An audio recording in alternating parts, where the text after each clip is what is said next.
किसान भाइयों नमस्कार। दोस्तों आज की वीडियो में हम बात करने वाले हैं गर्मी के लिए मूंग की टॉप 5 वैरायटी के बारे में। दोस्तों मूंग एक ऐसी फसल है जिसको आप तीनों मौसम में लगा सकते हो। मतलब आप रबी में लगा सकते हो, खरीफ में मूंग की फसल लगा सकते हो और आप जायद में भी मूंग की फसल लगा सकते हो। जायद मतलब गर्मी में भी आप मूंग की फसल लगा सकते हो। लेकिन दोस्तों यदि आप गर्मी में मूंग की फसल लगा रहे हैं तो आपको कुछ बातों का विशेष ध्यान रखना होगा। जैसे कि दोस्तों हमारे अधिकतर किसान भाई गेहूं की कटाई के बाद या रबी मौसम में जो भी फसल लगाई है, जैसे सरसों की कटाई के बाद मूंग की फसल लगाते हैं, तो यदि आप रबी फसल के बाद मूंग की फसल लगा रहे हैं तो आपको सबसे पहले तो खेत की तैयारी करना है। अब खेत की तैयारी कैसे करना है? सबसे पहले दोस्तों गहरी जुताई आपको करना है। गहरी जुताई के बाद आपको मिट्टी को भुरभुरा कर लेना है। अब इससे क्या होगा दोस्तों, जो गर्मी में हम मूंग लगा रहे हैं उसका अंकुरण अच्छे से हो जाएगा। मिट्टी को बारीक करने का सिर्फ एक ही मकसद रहता है कि जो अंकुरण है वो ठीक ठाक हो जाए। अब इसके बाद अब जो हमको बीज दर रखनी है, मतलब दोस्तों खरीफ में मूंग की बीज दर 12 से 15 किलोग्राम प्रति हेक्टर के हिसाब से रखी जाती है। लेकिन ये बीज दर आपको गर्मी में कुछ बढ़ा के रखनी है। मतलब खरीफ में यदि हम 12 से 15 किलोग्राम प्रति हेक्टर के हिसाब से बीज दर रख रहे हैं तो ये बीज दर गर्मी में लगभग आपको 15 से 20 किलोग्राम प्रति हेक्टर के हिसाब से आपको बीज दर रखनी है। इसके साथ ही दोस्तों आपको बीज उपचार जरूर कर लेना है। दोस्तों आपको पहले तो फफूंदनाशक दवाइयों से बीज उपचार करना है। इसके लिए दोस्तों थायरम, कैप्टान या एग्रोसान जीएन इनका यूज़ कर सकते हो। और इसके बाद आपको एक बीज उपचार करना है राइजोबियम कल्चर से। अब ये राइजोबियम कल्चर से हम बीज उपचार क्यों कर रहे हैं? ताकि जो हमारा मूंग का उत्पादन है वो बढ़ सके। अब इसके लिए आपको सिंपली क्या करना है, 10 किलोग्राम मूंग का बीज लेना है और उसमें 50 ग्राम आपको गुड़ लेना है। दोस्तों गुड़ कोई सा भी हो चलेगा। इसके साथ ही आपको आधा लीटर पानी ले लेना है और इसमें 250 ग्राम आपको राइजोबियम कल्चर ले लेना है। इन सबको मिक्स करके एक छाया वाले स्थान पे आपको 4-5 घंटे के लिए सुखाने के लिए रख देना है। दोस्तों ध्यान रहे आपको धूप में नहीं सुखाना है, छाया वाले स्थान पे ही सुखाना है और 4-5 घंटे के लिए सुखाने के लिए रख देना है। इसके बाद ही आपको बुवाई करना है। दोस्तों ध्यान रहे आपको बुवाई की जो गहराई रखनी है वो लगभग 4-5 सेंटीमीटर के बीच रखनी है। मतलब इससे ना तो ज़्यादा गहरा होना चाहिए और ना ही ज़्यादा ऊपर होना चाहिए। सिर्फ 4-5 सेंटीमीटर पे ही हमारा जो मूंग का बीज है वो 4-5 सेंटीमीटर पे ही जाना चाहिए। इन बातों का आपको विशेषकर ध्यान रखना है। अब बात कर लेते हैं गर्मी के लिए टॉप 5 वैरायटी जिनको हम लगाकर मूंग की फसल से काफ़ी बढ़िया उत्पादन ले सकते हैं। तो दोस्तों जो टॉप 5 वैरायटी में फर्स्ट नंबर पे जो वैरायटी हमने रखी है वो है PDM 139। इस वैरायटी को सम्राट के नाम से भी जाना जाता है। दोस्तों ध्यान रहे आपको गर्मी में वही वैरायटी लगानी है जो अच्छा उत्पादन हमको दे सके। मतलब खरीफ में तो आपको सभी वैरायटी उत्पादन दे देगी। मतलब खरीफ में यदि हम लेट वैरायटी लगा रहे हैं तो वो भी अच्छा उत्पादन देगी। अर्ली वैरायटी यदि लगा रहे हैं तो वो भी आपको अच्छा उत्पादन दे सकती है। लेकिन गर्मी में सिस्टम पूरा उल्टा है। मतलब गर्मी में आपको अर्ली वैरायटी लगाना पड़ेगी। अर्ली मतलब ये है कि आपको ऐसी वैरायटी लगाना है जो लगभग 70 से 75 ज़्यादा से ज़्यादा 70 से 75 दिन में पककर तैयार हो जाए और जो एकदम रोग प्रतिरोधक वैरायटी हो और उसमें गर्मी सहन करने की क्षमता हो। मतलब ऐसी वैरायटी का चुनाव आपको करना है। तो जो फर्स्ट नंबर पे जो वैरायटी हमने रखी है वो है PDM 139 जिसको सम्राट के नाम से भी जाना जाता है। दोस्तों ये PDM 139 2001 में निकाली गई वैरायटी है। मतलब ये 2001 में निकाली गई थी और इसकी सबसे बड़ी विशेषता ये है कि इसको गर्मी के लिए ही निकाला गया था। हालांकि इसको खरीफ में भी हम लगा सकते हैं लेकिन ये इस वैरायटी में गर्मी सहन करने की क्षमता अन्य वैरायटी की कंपेयर में ज़्यादा है। और एक और विशेषता इस वैरायटी की यह है कि ये वैरायटी कम पानी में भी आपको अच्छा खासा उत्पादन दे सकती है।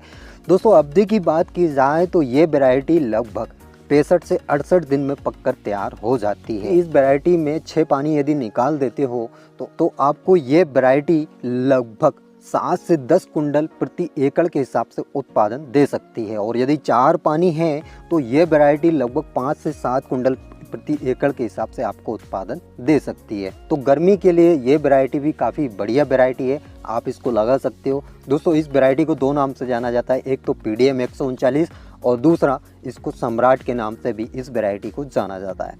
अब जो सेकंड नंबर पर जो वैरायटी हमने रखी है वो है IPM 410। मतलब इस वैरायटी को दोस्तों सिका के नाम से भी जाना जाता है और ये वैरायटी एकदम अर्ली वैरायटी है। मतलब ये वैरायटी गर्मी में लगभग 58 से 62 दिन में पककर तैयार हो जाती है। हालांकि खरीफ की इसकी अवधि थोड़ी ज़्यादा है, मतलब खरीफ में ये 60 से 70 दिन के बीच पककर तैयार होती है, लेकिन गर्मी में ये 58 से 62 दिन में पककर तैयार हो जाती है। दोस्तों ये वैरायटी 2016 में निकाली गई वैरायटी है और ये एकदम रोग प्रतिरोधक वैरायटी है। मतलब दोस्तों इसमें पीला मोज़ेक और पाउडरी मिल्ड्यू रोग इस वैरायटी में नहीं लगते हैं। अगर उत्पादन की बात की जाए तो दोस्तों इसका जो उत्पादन है लगभग 5 से 9 कुंटल प्रति एकड़ के हिसाब से आप इस वैरायटी से उत्पादन ले सकते हो। दोस्तों इस वैरायटी को आप खरीफ में भी लगा सकते हो और गर्मियों में भी इस वैरायटी को लगा सकते हो। मतलब दोनों ही मौसम के लिए यह वैरायटी बनाई गई है, खरीफ और जायद। अब जो तीसरे नंबर पर जो वैरायटी हमने रखी है ये प्राइवेट कंपनी की वैरायटी है। मतलब दोस्तों इस वैरायटी को अभिमन्यु कंपनी द्वारा निकाला गया था और इस वैरायटी को एक और नाम यानी रत्ना के नाम से भी जाना जाता है। दोस्तों हालांकि ये प्राइवेट कंपनी की वैरायटी है, लेकिन गर्मी के लिए ये वैरायटी काफ़ी बढ़िया है। मतलब गर्मियों में इस वैरायटी का उत्पादन काफ़ी बढ़िया देखा गया है। दोस्तों ये वैरायटी जो है 2017 में निकाली गई है और अगर इस वैरायटी के उत्पादन की बात की जाए तो आप इस वैरायटी से लगभग 7 से 11 कुंटल प्रति एकड़ के हिसाब से उत्पादन ले सकते हो। दोस्तों इस वैरायटी की सबसे बड़ी विशेषता ये है कि इसकी हाइट काफ़ी बढ़िया हो जाती है। मतलब हाइट बढ़िया होने का मतलब ये है कि आप इस वैरायटी की हार्वेस्टिंग हार्वेस्टर से भी कटवा सकते हो या फिर रीपर से भी कटवा सकते हो। ये एकदम रोग प्रतिरोधक वैरायटी है और इसमें इल्लियों का प्रकोप भी बहुत कम देखा गया है। दोस्तों आप इस वैरायटी को खरीफ और जायद दोनों ही मौसम में लगा सकते हो। दोस्तों स्पेशली ये वैरायटी जो है गर्मी के लिए बनाई गई थी, लेकिन आप इस वैरायटी को खरीफ में भी लगा सकते हो। इस वैरायटी के विशेष पॉइंट की यदि बात की जाए तो इसके पत्ते काफ़ी बड़े होते हैं और पौधे की हाइट काफ़ी बढ़िया हो जाती है। मतलब पौधे की लंबाई काफ़ी बढ़िया हो जाती है। ये इसके विशेष पॉइंट है। उत्पादन में भी काफ़ी बढ़िया वैरायटी है और अर्ली वैरायटी है। लगभग 60 से 65 दिन में पककर तैयार हो जाती है गर्मियों में। और खरीफ की यदि बात की जाए तो 65 से 70 दिन में ये खरीफ के मौसम में पककर तैयार हो जाती है। तो ये गर्मी के लिए काफ़ी बढ़िया वैरायटी है। हालांकि प्राइवेट कंपनी की है, लेकिन ये गर्मी में आपको काफ़ी बढ़िया उत्पादन दे सकती है। अब जो चौथे नंबर पर जो वैरायटी हमने रखी है वो है PS16। दोस्तों इस वैरायटी को भी आप खरीफ और जायद दोनों ही मौसम में लगा सकते हो। अगर उत्पादन की बात की जाए तो इसका उत्पादन जो है लगभग 13 से 17 कुंटल प्रति हेक्टर के हिसाब से इसका उत्पादन बताया गया है। लेकिन ये वैरायटी गर्मी में 55 से 58 दिन में पककर तैयार हो जाती है। तो गर्मी के लिए ये वैरायटी भी काफ़ी बढ़िया है, एकदम रोग प्रतिरोधक है। हाइट काफ़ी बढ़िया हो जाती है। इसकी भी आप हार्वेस्टर से हार्वेस्टिंग करवा सकते हो। तो ये भी काफ़ी बढ़िया वैरायटी है। अब 5वें नंबर पर जो वैरायटी हमने रखी है वो है पूसा विशाल। दोस्तों इस वैरायटी की थोड़ी अवधि ज़्यादा है। मतलब ये वैरायटी गर्मियों में 70 से 75 दिन में पककर तैयार होती है और अगर उत्पादन की बात की जाए तो लगभग 20 से 25 कुंटल प्रति हेक्टर के हिसाब से उत्पादन बताया गया है। तो इस वैरायटी में पीला मोज़ेक नहीं लगता है। पाउडरी मिल्ड्यू का प्रकोप इस वैरायटी में देखा गया है। मतलब ये एकदम रोग प्रतिरोधक वैरायटी नहीं है, लेकिन गर्मी में इस वैरायटी को लगाया जा सकता है। तो ये है 5 वैरायटी जिनको आप गर्मियों में लगाकर काफ़ी बढ़िया उत्पादन मूंग की फसल से ले सकते हो। और यदि दोस्तों आप गर्मी में मूंग की फसल लगा रहे हैं तो आपको खाद उर्वरक का विशेष ध्यान रखना हो। मतलब खरीफ के मौसम में खाद उर्वरक की जो मात्रा रखी जाती है वो 20 से 30 केजी प्रति हेक्टर के हिसाब से नाइट्रोजन दिया जाता है और 40 से 60 केजी प्रति हेक्टर के हिसाब से फास्फोरस दिया जाता है और 60 से 80 किलोग्राम प्रति हेक्टर के हिसाब से पोटास दिया जाता है। ये मात्रा खरीफ में रखी जाती है और यदि आप गर्मी में लगा रहे हो तो ये मात्रा थोड़ी कम करके आपको देनी है। मतलब गर्मी में आपको खाद उर्वरक की मात्रा थोड़ी कम कर लेनी है। दोस्तों अगर सिंचाई की बात की जाए तो मूंग की फसल में गर्मियों में लगभग 4 से 6 सिंचाई की आवश्यकता होती है। मतलब 4 से 6 पानी में मूंग की फसल पककर तैयार हो जाती है। दोस्तों आपको ये ध्यान रखना है यदि आप गर्मी में मूंग की फसल लगा रहे हैं तो जो खाद उर्वरक की जो भी मात्रा देनी है वो आप बुवाई करते समय ही दें। और जो मैंने चीज़ बताई है मतलब फफूंदनाशक दवाइयों से पहले उपचार कर लें और इसके अलावा राइजोबियम कल्चर से भी आपको पहले बीज उपचार करना है बुवाई से पूर्व।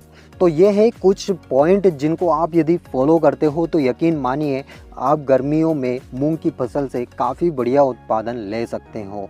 तो आई होप दोस्तों मेरे द्वारा दी गई जानकारी आपको समझ आई होगी, वीडियो भी पसंद आई होगी। और वीडियो अगर अच्छी लगी हो तो एक लाइक, और जो किसान भाई इस चैनल पे पहली बार आए हैं और अभी तक चैनल को सब्सक्राइब नहीं किया है तो नीचे आपको लाल अक्षरों में दिख रहा होगा सब्सक्राइब, उस पर क्लिक कर लें। साथ ही साइड में आपको बेल आइकन भी दिख रहा होगा, उसको भी प्रेस कर लें। तो दोस्तों आज के लिए इतना ही काफ़ी है। मिलते हैं नेक्स्ट वीडियो में नेक्स्ट टॉपिक के साथ। तब तक के लिए ta ta bye bye, take care, धन्यवाद दोस्तों।